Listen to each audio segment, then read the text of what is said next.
तो last class में हम लोग डिस्कस किए थे इंस्टेंटेनियस वेलोसिटी और एवरेज वेलोसिटी और इन दोनों का कंपैरिजन। कंक्लूजन ये निकला था कि जो एवरेज स्पीड होता है वो होता है total distance by total time, और जो एवरेज वेलोसिटी होता है total displacement by total time. चूँकि डिस्टेंस जो है वो डिस्प्लेसमेंट से बड़ा हो सकता है या इक्वल हो सकता है, तो हम ऐसा बोल सकते हैं कि average speed may be greater than और equal to average velocity. Instantaneous जो चूँकि हम लोग किसी इंस्टेंट पे बात करते हैं, तो उसमें हमने डिस्कस किया था कि v जो है हम लोग कैसे निकालते हैं इंस्टेंटेनियस, दैट इज़ dx/dt। जो एवरेज है वेलोसिटी और स्पीड, उनका कंपैरिजन किया था हमने, और इंस्टेंटेनियस का भी किया था। इंस्टेंटेनियस में ये कंक्लूजन निकला था कि जो इंस्टेंटेनियस वेलोसिटी का मैग्नीट्यूड है वही होता है average speed.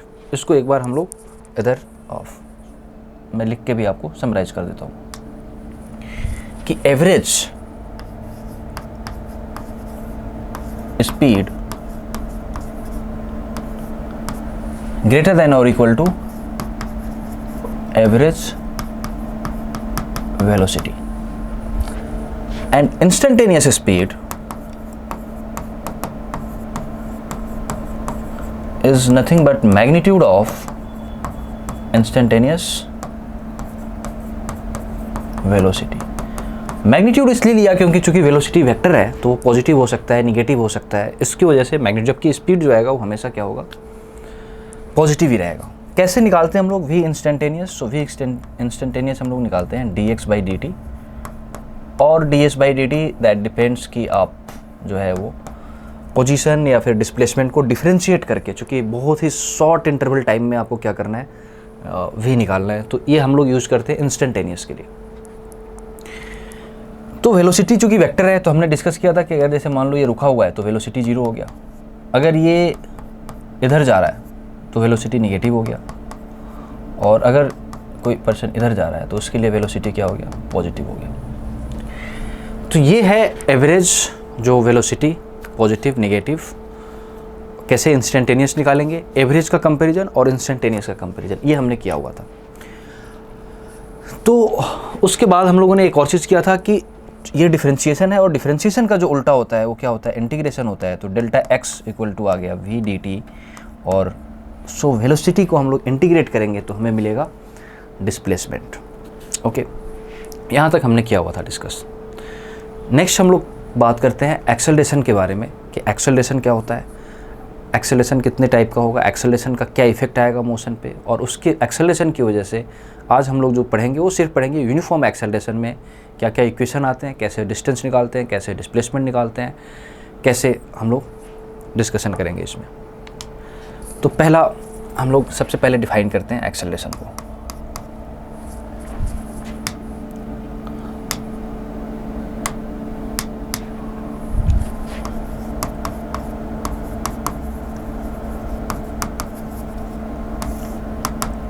So acceleration is defined as rate of change of velocity। इसका सिंपल डेफिनेशन है rate of change of velocity, और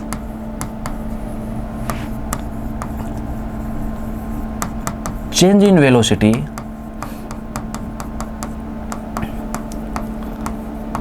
पर यूनिट टाइम। यूनिट टाइम में वेलोसिटी में कितना चेंज होगा। ओके, चूंकि ये किससे रिलेटेड है, वेक्टर से रिलेटेड है। चूंकि वेलोसिटी क्या है, वेक्टर है, तो ये एक वेक्टर क्वांटिटी होगा।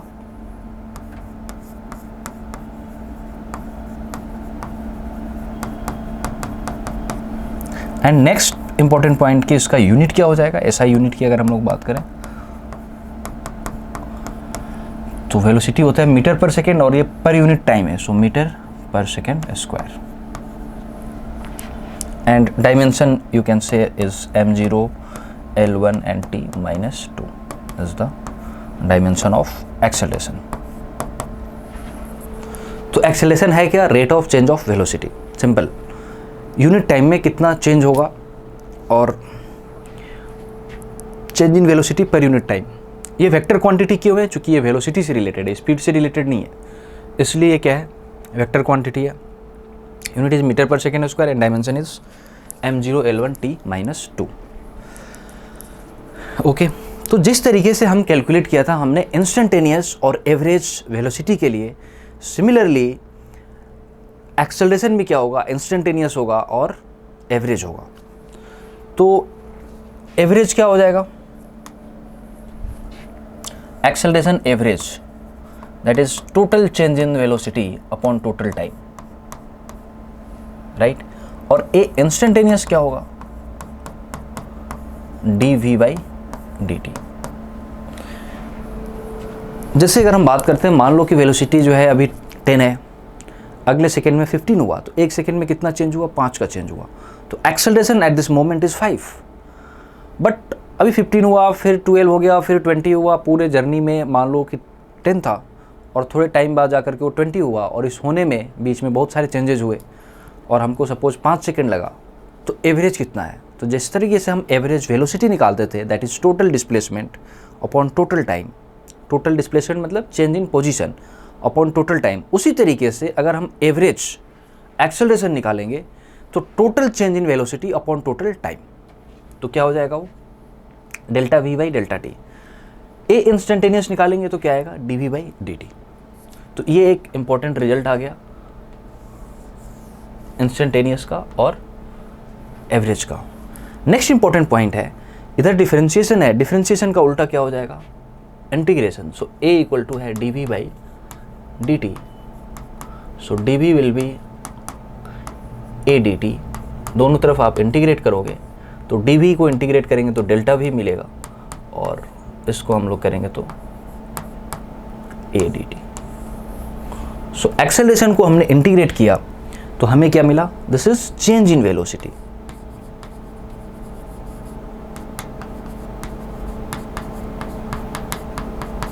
ओके, तो एक बार फिर से हम लोग एक्सेलरेशन में बात करते हैं कि एक्सेलरेशन क्या है। Acceleration is rate of change of velocity or change in velocity per unit time.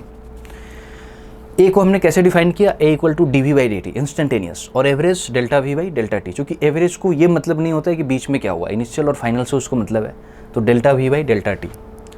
A is dv/dt, velocity से किस तरह से वो लिंक्ड है, change in velocity per unit time. फिर इसी चीज़ को हमने इंटीग्रेट किया, तो एक्सेलरेशन को इंटीग्रेट करेंगे तो हमें क्या मिलेगा, डेल्टा v मिलेगा, that is change in velocity. अब आपको एक चीज़ इसमें हम लोग करते हैं कि x को हम डिफरेंशिएट करेंगे तो क्या मिलेगा, v मिलेगा, और v को हम डिफरेंशिएट करेंगे तो क्या मिलेगा, एक्सेलरेशन मिलेगा। एक्सेलरेशन को हम इंटीग्रेट करेंगे तो आपको डेल्टा v मिलेगा, और वेलोसिटी को हम इंटीग्रेट करेंगे तो delta x that is change in position मिलेगा, जिसको हम लोग डिस्प्लेसमेंट भी बोल सकते हैं। तो थोड़ा सा आपको ध्यान रखना है कि वेलोसिटी का इंटीग्रेशन जो होता है वो होता है डिस्प्लेसमेंट और चेंज इन पोजीशन, जबकि एक्सेलरेशन का इंटीग्रेशन होता है वेलोसिटी नहीं, चेंज इन वेलोसिटी। एक इंपॉर्टेंट पॉइंट है, तो ऑफ ये थोड़ा सा ध्यान रखना है। इस पर हम लोग अलग से भी डिस्कशन करेंगे जब हम लोग ऑफ डिफरेंशिएशन और इंटीग्रेशन का यूज करेंगे हम लोग क्वेश्चन सॉल्व करने के लिए, तो उस पर हम डिस्कशन करेंगे। बट फिलहाल ये ऑर्डर आप ध्यान रखो, डिस्प्लेसमेंट को डिफरेंशिएट किया वेलोसिटी, वेलोसिटी को डिफरेंशिएट किया एक्सेलरेशन, एक्सेलरेशन को इंटीग्रेट किया चेंज इन वेलोसिटी, वेलोसिटी को इंटीग्रेट किया change in position that is displacement. Okay, तो ये है। डिफरेंशिएट करने के बाद जो हमें मिलेगा वो होगा इंस्टेंटेनियस। जैसे डिस्प्लेसमेंट को डिफरेंशिएट करेंगे तो इंस्टेंटेनियस वेलोसिटी, वेलोसिटी को डिफरेंशिएट करेंगे तो इंस्टेंटेनियस एक्सेलरेशन। ओके, नेक्स्ट करते हैं हम लोग डिस्कशन। एक एग्जांपल लेते हैं। मान लो कि ये टाइम है, ये एक v1 है, ये v2 है और ये v3 है। तीन वेलोसिटी है, तीन अलग अलग व्हीकल्स है, कार है, तीनों का हम वेलोसिटी अलग अलग टाइम पे हम नोटिस कर रहे हैं। t इक्वल टू 0 पे v1 की वेलोसिटी थी 4, ये 4 से स्टार्ट किया 4 मीटर पर सेकेंड से, इसका था 0, इसको भी ले लो 0। t इक्वल टू 1 सेकेंड पे इसका है 4, इसका हुआ 2, इसका हुआ 2।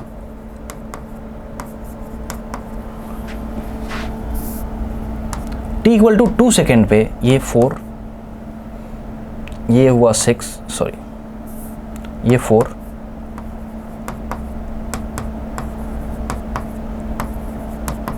और ये हुआ 6,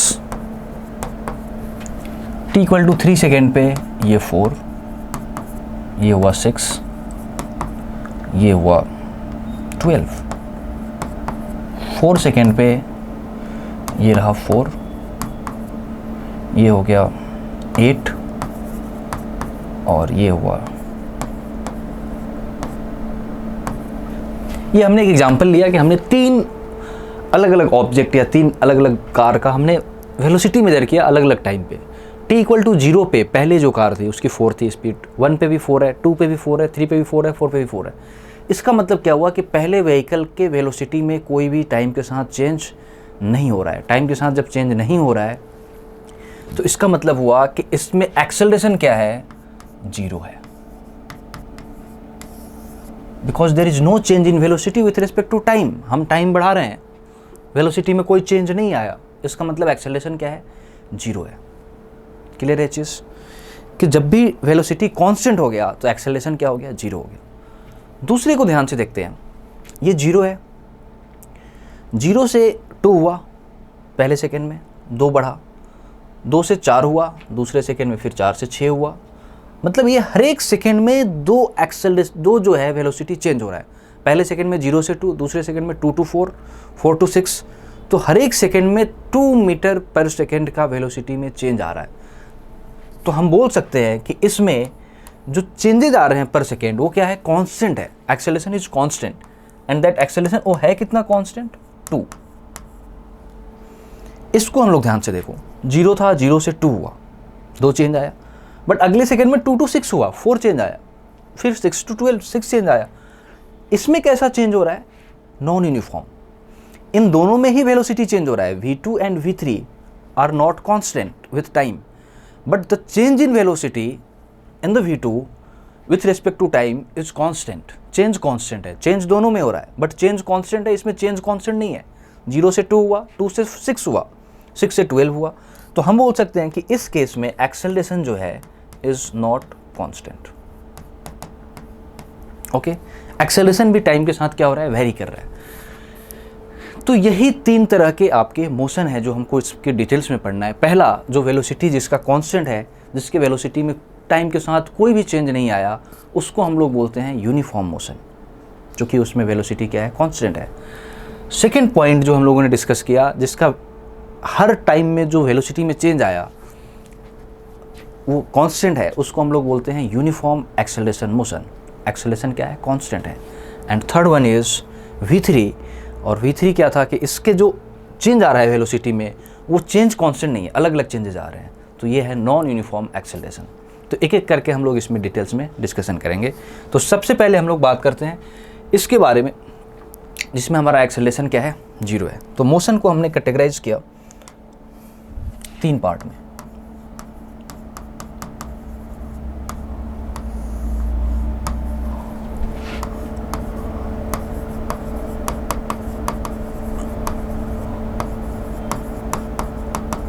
uniform motion and non uniform motion, ये 2 पार्ट में किया।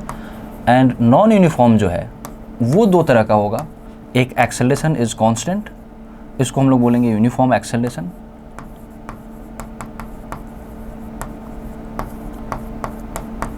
और इसको हम लोग बोलेंगे नॉन यूनिफॉर्म एक्सेलरेशन।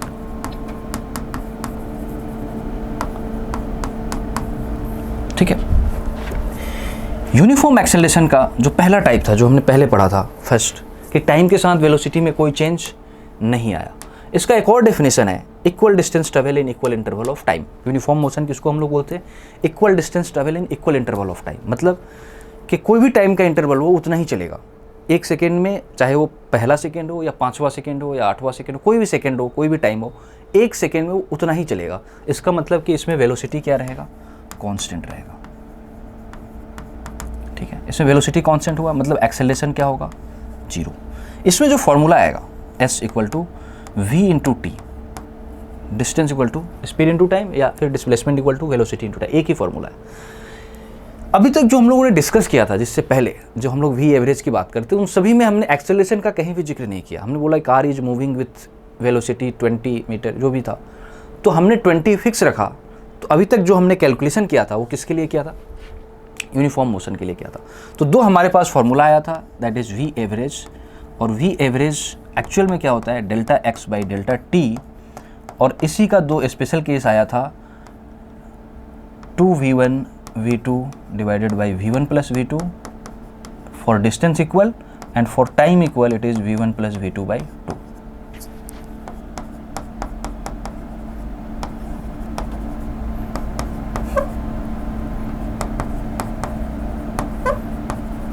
ओके, ये हमने ऑलरेडी किया हुआ था, राइट। तो velocity constant, acceleration zero, only simple formula, displacement equal to velocity into time, and average velocity is delta x by delta t, and then two special case, distance equal and time equal. ये हमने किया हुआ है first part video में, ठीक है। इसको अगर ये नहीं समझ आ रहा है तो आप फर्स्ट पार्ट को फिर से देखिए, आपको डिटेल्स मिलेगा इसका।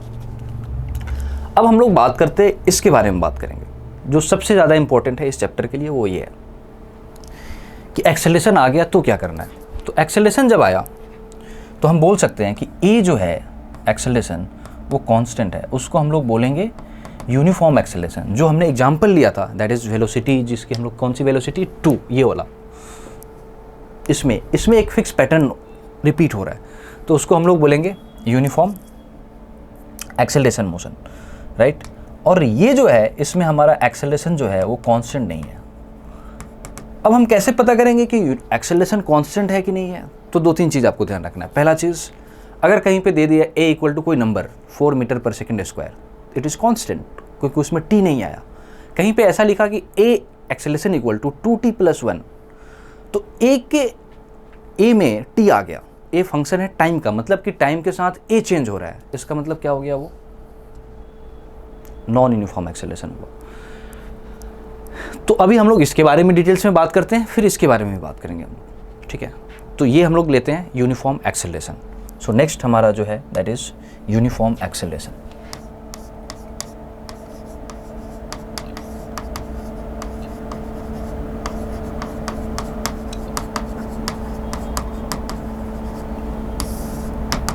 यूनिफॉर्म एक्सेलरेशन मोशन में क्या हो जाएगा, acceleration will be constant, right.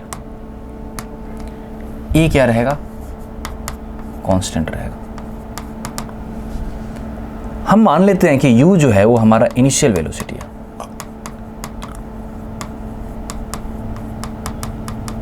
Initial velocity का मतलब क्या हुआ, वेलोसिटी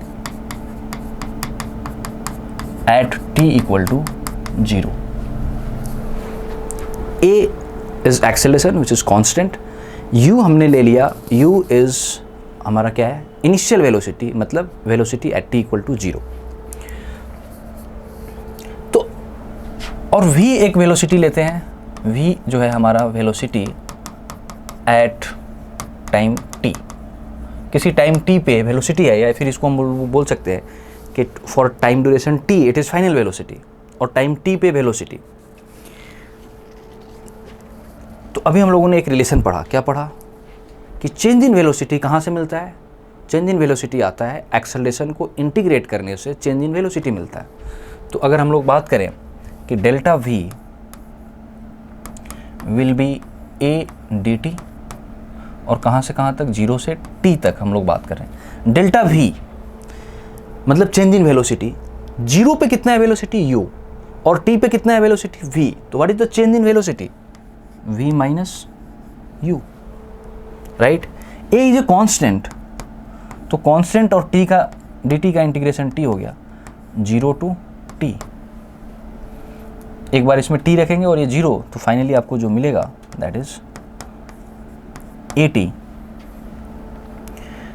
तो v इक्वल टू क्या आ गया, u प्लस at। ये आप लोगों ने 9th क्लास में पढ़ा होगा, equation of motion, and this equation is valid when acceleration is constant. You have to remember this point. This is only valid when acceleration is constant. Okay, acceleration constant है तो ही आप ये formula लगा सकते हो, हर जगह नहीं लगा सकते v equal to u plus at। कब लगाएंगे, जब आपका एक्सेलरेशन क्या हो, कांस्टेंट हो। तो हम लोग अभी डिस्कस कर रहे हैं यूनिफॉर्म एक्सेलरेटेड मोशन।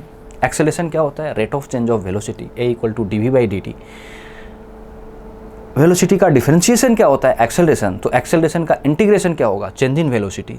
हमने u को लिया इनिशियल वेलोसिटी मतलब velocity at t equal to 0, v at velocity at time t, फिर हमने delta v that is change in velocity acceleration का इंटीग्रेशन वहाँ से कैलकुलेट किया, तो ये आ गया formula, that is the equation of motion. Okay, तो ये हमने निकाला एक, that is velocity at time t। Next जो है, अब इसमें आपको एक चीज़ समझना है, जैसे हम लोग बोलते हैं ना फाइनल वेलोसिटी का ऐसा कोई कॉन्सेप्ट, फाइनल वेलोसिटी मीन्स क्या, for at the end of the motion complete हो गया तो, बट ये जो v है वो हर टाइम पे क्या होगा, चेंज होगा। जैसे 1 सेकेंड पे वेलोसिटी कुछ और है, 2 सेकेंड पे कुछ और है, 3 सेकेंड पे कुछ और है, तो हम ऐसा नहीं बोल सकते कि 1 सेकेंड पे जो वेलोसिटी इज फाइनल वेलोसिटी, वो फाइनल वेलोसिटी है, बट कब, 1 सेकेंड के लिए वो फाइनल है। तो this v will be variable, u is constant, initial velocity is constant, वो टाइम के साथ चेंज नहीं हो रहा है, टाइम के साथ चेंज क्या होगा, v। तो ये वेलोसिटी है at time t, rather than कि आप इसको ये बोलो फाइनल वेलोसिटी, उससे बेटर ये है कि हम इसको बोलते हैं velocity at time t which will be changing with time. अलग अलग टाइम पे v क्या होगा, अलग अलग है। अब उसको हम लोग मतलब जो उसको मान लेते हैं कि जैसे 4 सेकेंड के लिए मोशन हुआ, तो उस 4 सेकेंड के लिए वो फाइनल वेलोसिटी है, बट ये अलग अलग टाइम पे अलग अलग है। So this will be variable, so आपको ये ध्यान रखना है कि v will vary with time.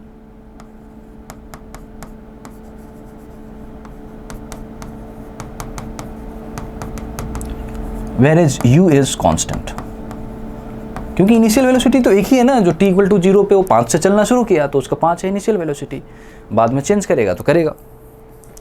तो ये है हमारा, तो पहला इक्वेशन आया v equal to u plus at। Next point ये करते हैं हम लोग कि हमने तो निकाल लिया वेलोसिटी, अब हम निकालते हैं डिस्प्लेसमेंट। तो डिस्प्लेसमेंट कहाँ से मिलता है, delta x, that is v को इंटीग्रेट करते हैं, डेल्टा x को हम लोग s बोलते हैं, that is x, delta x is change in position, s is displacement, v को हम क्या लिखेंगे, u plus at। Okay, u is a constant का इंटीग्रेशन हो गया ut, a is again constant and t का जो है इंटीग्रेशन हो गया t square by 2, so this is s, so finally that s is ut plus half a t square. So this is again एक equation of motion है जो आपने पढ़ रखा होगा, 3 इक्वेशन, उसमें से ये भी s equal to ut plus half a t square. Again important point, this formula is valid when acceleration is constant, क्योंकि हम लोग ये जो पढ़ रहे हैं वो पढ़ रहे हैं एक्सेलरेशन कांस्टेंट के लिए। तीसरा फॉर्मूला क्या है, वो है, तो इसमें से t को एलिमिनेट कर दो, t को हम लोग क्या लिख सकते हैं, v minus u by a, right, v equal to u plus a t है, यहाँ से u इधर है, v minus u by a will be t, उसको इसमें रिप्लेस कर सकते हैं हम लोग, तो क्या आ जाएगा,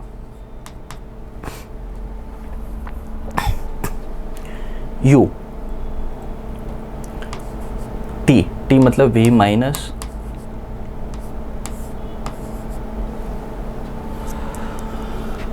प्लस हाफ a,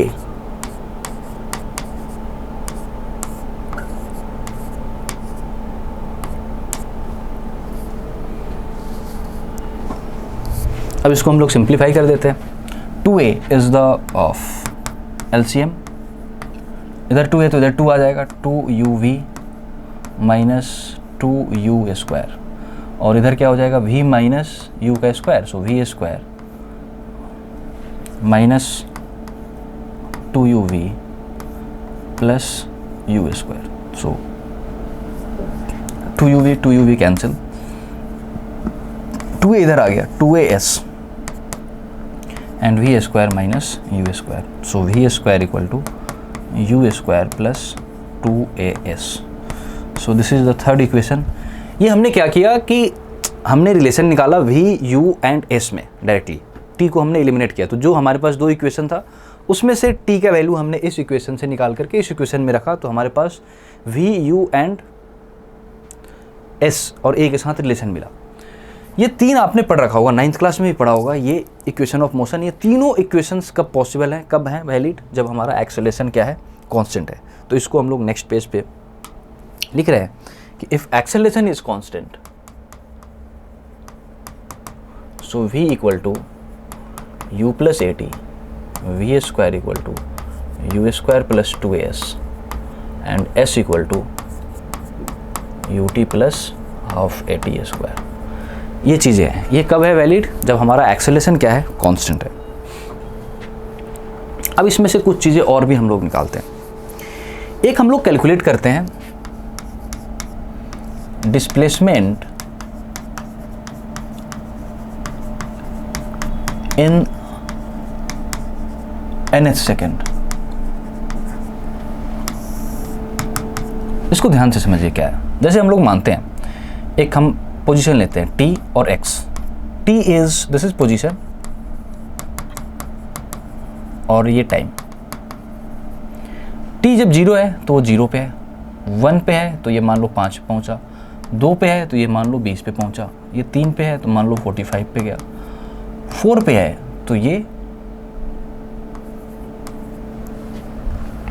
ऐसा एक हमने एग्जांपल ले लिया कि अलग अलग टाइम पे पोजीशन अलग अलग है। अब ये पूछे कि 1 सेकंड में कितना डिस्प्लेसमेंट हुआ, 5। 2 सेकंड में कितना हुआ, 20। बट दूसरे सेकंड में कितना हुआ, सिर्फ दूसरे सेकंड में। तो पहले सेकंड में 5 किया था, पहले से दूसरे कितना, 20 माइनस 5 दैट इज 15। 2 सेकंड में 20, बट दूसरे सेकंड में 5। 3 सेकंड में 45, बट तीसरे सेकंड में 45 माइनस 20 25। 4 सेकंड में 80, बट चौथे सेकंड में 80 माइनस 45 दैट इज 35। तो ये जो एस देगा ना, ये एस देगा total displacement in time T. 4 second में, 3 सेकंड में, जो भी हम लोग टी रखेंगे वो मिलेगा।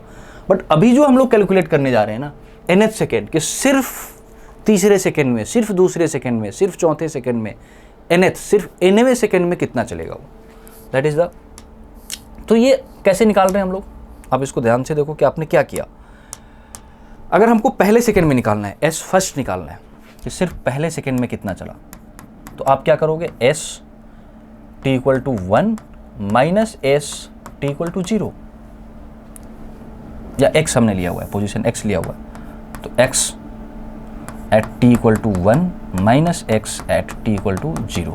तो 0 से 1 दैट इज 5 माइनस 0 इज 5। एस अगर आपको दूसरा सेकंड निकालना है कि दूसरे सेकंड में, सिर्फ सेकंड दूसरे सेकंड में कितना चला, तो आप कैसे निकालोगे, ये 20 minus 5 that is x2 minus x1, और वो कितना है 15। एस थर्ड निकालना है,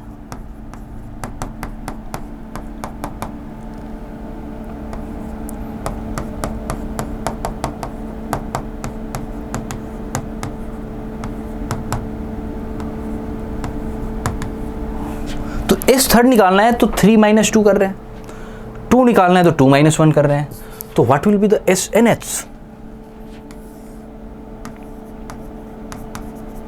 ये हो जाएगा आपका n माइनस 1 से लेकर के nवें सेकेंड तक। एस एन एच क्या है, from n minus 1 second to n second में जो डिस्टेंस ट्रेवल किया,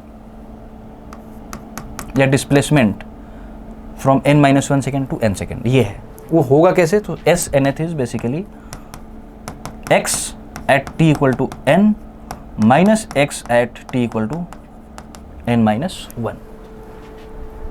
nवें सेकेंड में कितना चला वो क्या है, तो n माइनस 1 से लेकर के n सेकेंड में जो चला वही nवें सेकेंड में चला। तो ये कॉन्सेप्ट हम लोग यूज करेंगे कि कैलकुलेट करने के लिए displacement in nth second.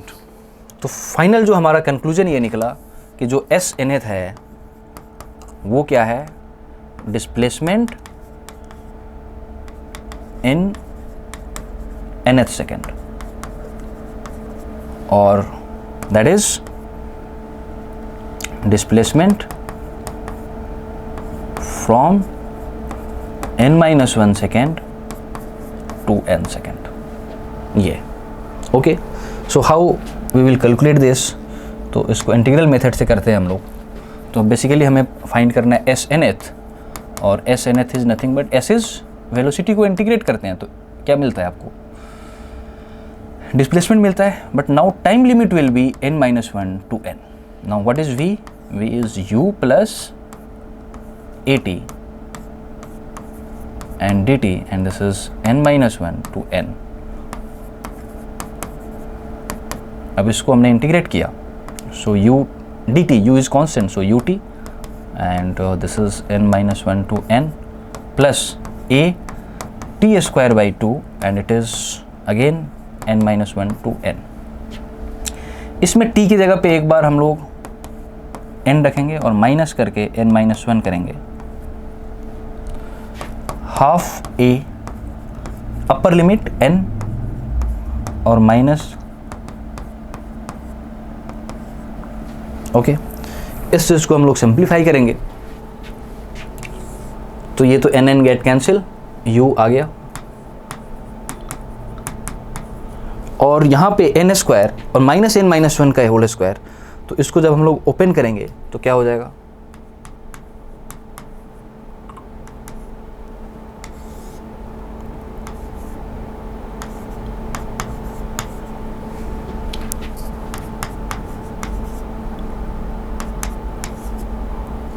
So this n square and n square cancel, so 2n-1 बचा. सो फाइनली जो एस एन एथ आया वो आ गया आपका u plus a/2 2n-1.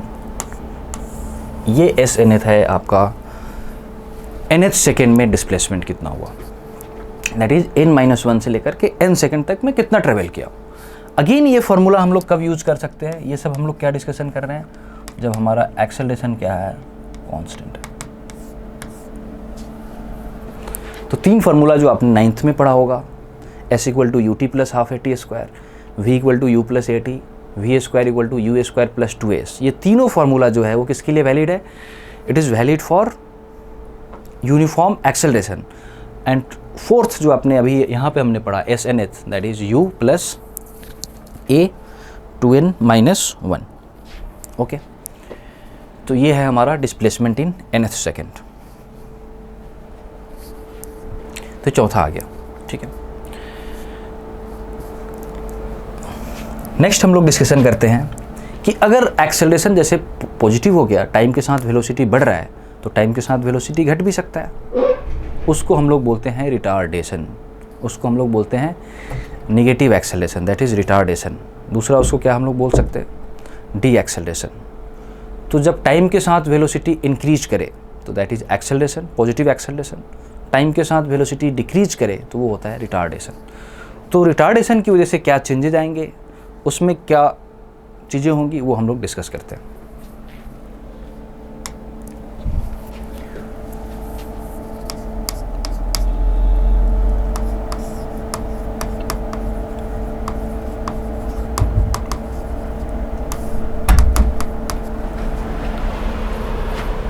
Retardation is negative acceleration. Retardation क्या है, निगेटिव एक्सेलरेशन है.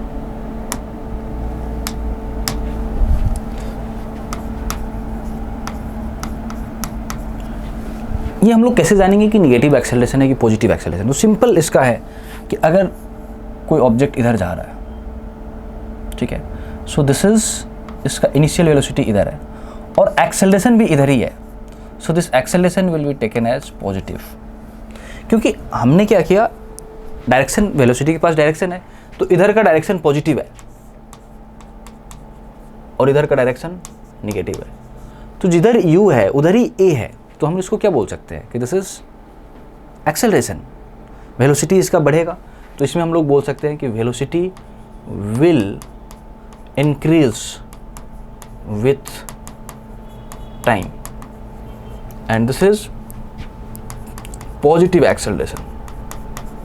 ओके, सेकंड जो है पॉइंट वो है कि अगर आपका वेलोसिटी इधर है और आपका एक्सेलरेशन जो है वो इनिशियल वेलोसिटी के अपोजिट में आ गया, सो इस केस में एक्सेलरेशन क्या हो गया, निगेटिव, और इसी को हम लोग बोलते हैं रिटार्डेशन.